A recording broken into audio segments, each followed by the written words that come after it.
छोड़ा, हर एक सर्टिफिकेट पे मुझे इतना गर्व हो रहा था कि काम हो तो इतनी शिद्दत से हो, इतना आसान नहीं है। एजुकेशन की excellence, you know what is excellence all about, और उसमें सर्टिफिकेट हासिल करने का मतलब है जिन जिन लोगों को भैया अवार्ड मिलेंगे, this is just the beginning, अभी तो शुरुआत है। आपकी कंधे पे कितनी जिम्मेवारी है, आपको पता है जिन चीजों के लिए आपको अवार्ड मिला है, आप अभी तो you are just beginner for that. हाँ, ये बात सही है कि बड़ी शिद्दत से, बड़ा दिल से, बड़ी मेहनत के बाद कहीं जाके यहाँ तक मुकाम पहुँचते हैं, और आसान नहीं है। इवन फॉर AMP भी आसान नहीं होगा, उनके ऑर्गेनाइजर्स भी आसान नहीं होगा, क्योंकि मैं तो सभी फंक्शंस में जाती हूँ, मुझे पता है कितनी मेहनत लगती है, और किस कदर से मैं यहाँ देख रही हूँ कि हर फील्ड में आप लोग जज्बा बहुत अच्छा है। इस जज्बे को बनाए रखना बहुत जरूरी है, क्योंकि दिल खून से जब दिल खून हो तब शेर कमल बनता है। आप सबने एक एक करके जो कमल बनाया है, इस खून से, इस दिल से, इस जज्बे से कैसे बनाया होगा।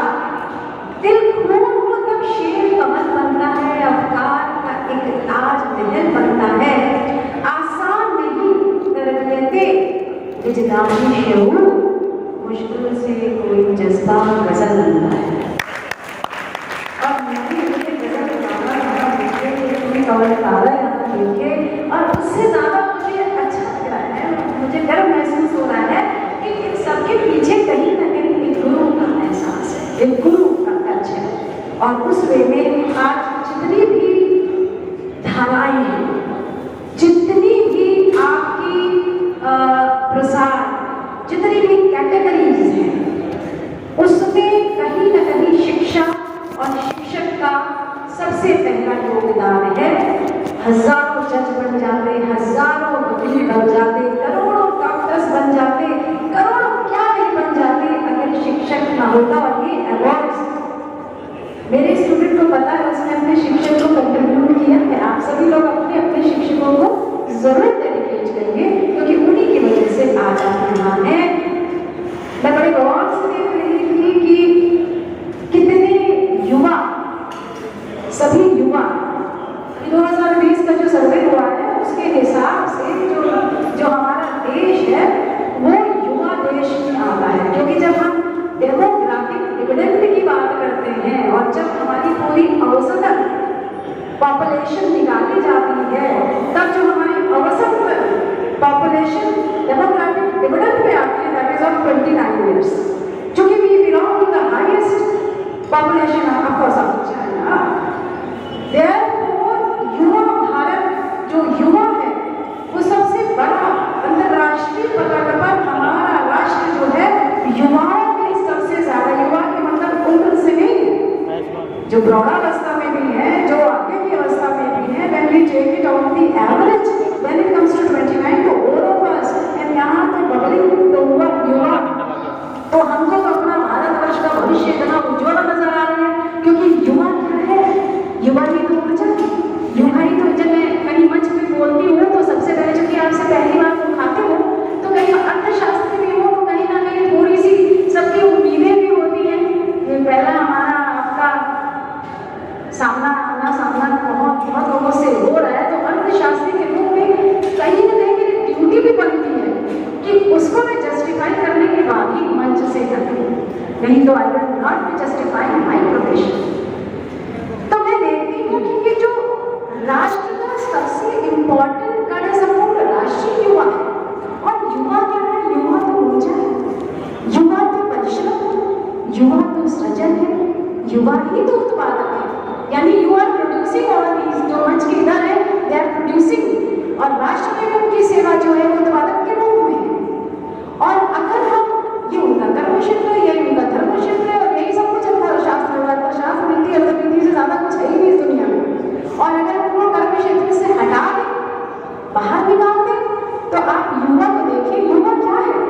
जब वो धर्म क्षेत्र में आता है, ऑफकोर्स उसका कंट्रीब्यूशन होता है, जो यहाँ मैं देख रही हूँ ये जो संस्था है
जब आपको अपना निर्माण करना है, समाज में नए युवाओं का बुलाना है, तो आप निर्मित कैसे करेंगे? युवा का निर्माण तभी हो सकता है जब आपके पास मतलब कोई औजार से निर्माण नहीं होता देश का या समाज का या राष्ट्र का। अगर निर्माण है तो एक ध्येय से होता है, एक मैप से होता है, एक उद्देश्य से होता है। जब वो उद्देश्य आपके पास प्रॉपर है, जब आपके पास एक ध्येय प्रॉपर है, आपके पास मैप प्रॉपर है, तभी जाके भगत सिंह बनते हैं, तभी जाके मरुस्थल से पानी निकलता है, तभी जाके राष्ट्र बनता है। अन्यथा मजदूरी तो सब कर लेते हैं, परिश्रम करने वाले के पास ध्येय होता है।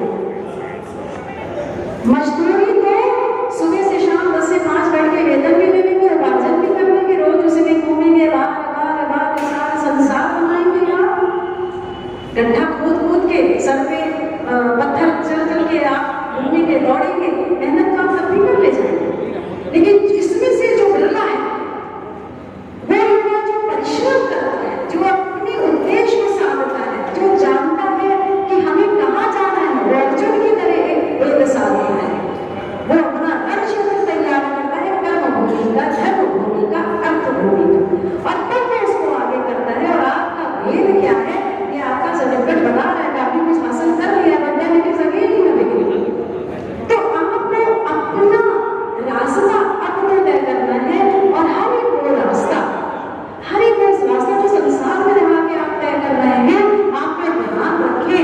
राष्ट्र का, समाज की संरचना तभी हो सकती है जब अंततः आपका कहीं न कहीं आध्यात्मिक रूप से आप उससे जोड़ के रखें। क्योंकि कोई भी राष्ट्र भौतिक रूप से निर्माण नहीं होता। ये जो बीमारी है हमारे, आज इतना बड़ा पत्र हो रहा है कि हम मौलाना खालिद रशीद फिरंगी वली साहब के सामने इतनी मेरी समझ लीजिए हिम्मत की हम बोल रहे हैं, लेकिन छोटे लोगों को बोलना चाहिए, बड़ों को क्षमा करना चाहिए।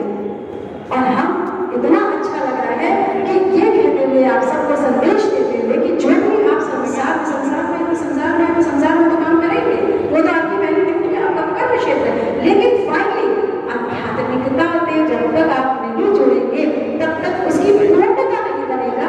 और इस आध्यात्मिकता की पूर्णता के लिए जब आप कर्म करके इस देश में अपने सारे काम करेंगे, स्पिरिचुअलिज्म करेंगे, तभी तो हम विश्व की तरफ जा सकेंगे। तो विश्व हम इस बीच में टूटा हुआ है, इसके द्वारा अपनी प्रगति के द्वारा, युवा संरचना की उसको आगे बढ़ाने के द्वारा ही तो विश्व गुरु बनने की ओर चलेंगे। तब चलेंगे वो भारत जो पहले विश्व गुरु था, उसके लगा के हमें कि विश्व गुरु भारत तब हमारी ज्ञान के सूर्य से दैनिक है वो खंड, जहाँ ज्ञान है, जहाँ आवा है, जहाँ प्रभा है, जहाँ मूल भेद आध्यात्मिकता है, उसको हम संसार से जोड़ते हैं। क्योंकि हम जो काम कर रहे हैं बार-बार संसार, बार-बार का जो सार है उसी को संसार करते हैं, उसी के अंदर इस अवयव को लेके आपको अपना जीवन यापन का एक स्ट्रिक्ट डिसिप्लिन बनाना है। आपको पता होना चाहिए कि ये जो जीवन है 84 लाख योनियों के बाद इतना अमूल्य जीवन का एक क्षण कितना अमूल्य है। क्योंकि जीवन तो क्षणिक है, लेकिन क्षण क्षणिक नहीं है। ध्यान रखें, क्षण क्षणिक नहीं है। इतनी विस्तार का जो ये अनंत काल चला आ रहा है, इसमें जीवन तो कितने आए और चले गए, लेकिन ये जो क्षण मिल गया ना, जिसमें हम जी गए ना, जिसमें हम ये जो संडे को बैठ सो रहे हैं, हम लोग जो कार्य कर रहे हैं ना, ये क्षण जीवन है। और यही क्षण इतिहास है। आज से 50 साल के बाद भी ये सब रिपोर्ट्स आएंगे, ये इतिहास बन चुका है। तो इतिहास की संरचना के लिए आपका क्या योगदान है, उसके लिए प्रेजेंट ये क्षण, इसका महत्व कहते हैं ना, आज में जियो, कल कभी नहीं आता। ये आपका आज है, ये आपका क्षण है। यही आपको अपनी को परिश्रम करना है, मजदूरी नहीं करना है। हमको सिर्फ इस बात में नहीं करना है कि हमने कितने पिन कमाए हैं और हमने कितनी नीट कमाई है। 500 नीट के दर से हमने झोपड़ी बना ली, 5000 से हमने मकान बना लिया, 5 लाख से हमने महल बना लिया। वो तो मजदूर नहीं करेगा भाई, वो सभी लोग मजदूरी करते हैं। और फिर एक दिन हमने स्कूटर बना लिया, 2 किलोमीटर दूर टू व्हीलर बना लिया, 10 क्विंटल की गाड़ी बना ली, उसमें चला, उसके बाद ऊपर बना लिया। तो हम इसमें ना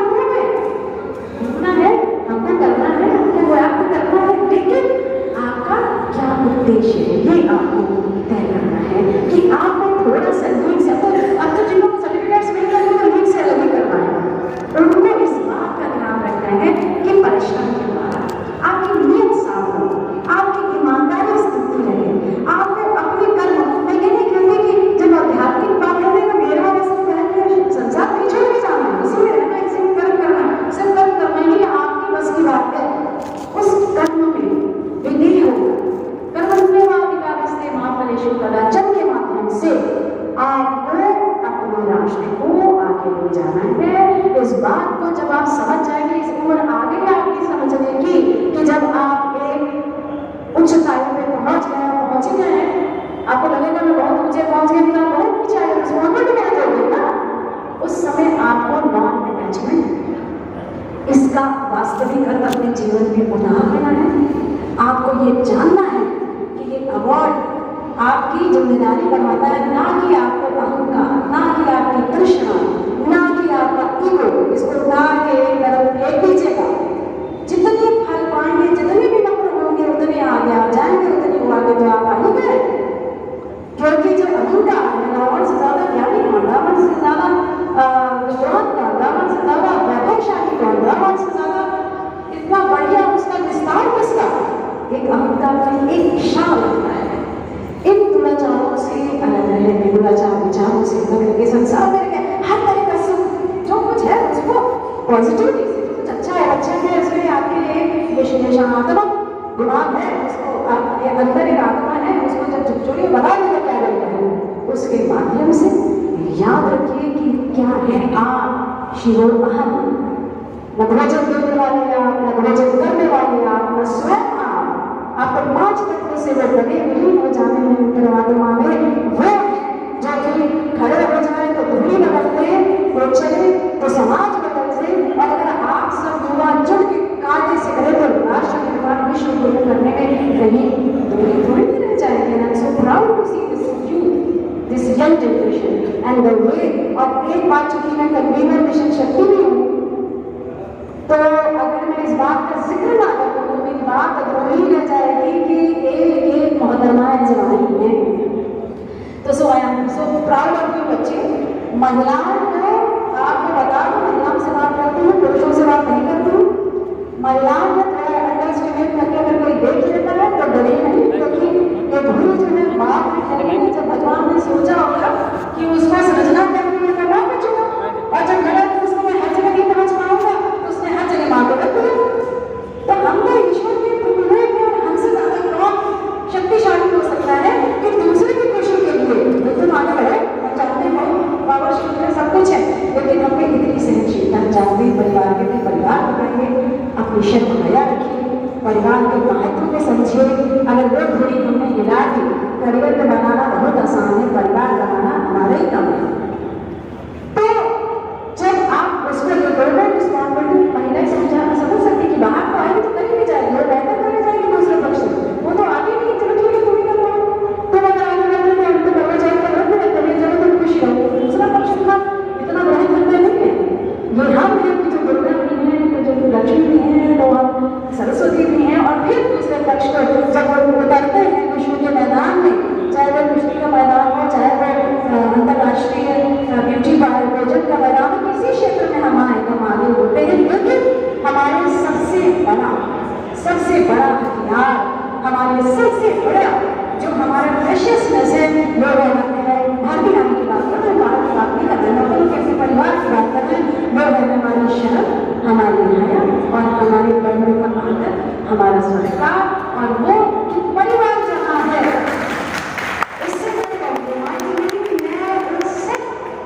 बच्चियों को बहुत आशीर्वाद देती हूँ कि उसको भी बनाने के बाद आपने अपना सहयोग किया, परिवार के बारे में आपका सहयोग पूरा हुआ, लेकिन उससे बढ़ के आपने इस रोटी कार्य किया।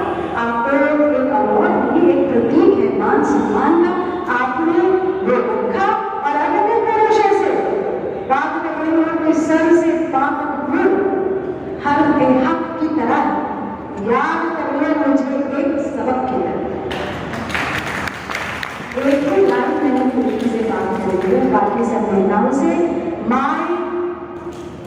मेरा तहे दिल से शुक्रिया है, तहे दिल से आप सबके प्रति बहुत प्यार, सम्मान, आदर है। कि इस मंच पे आप लोग ने मुझे, क्योंकि पहली मुलाकात है तो पहली मुलाकात में तो ज़रूर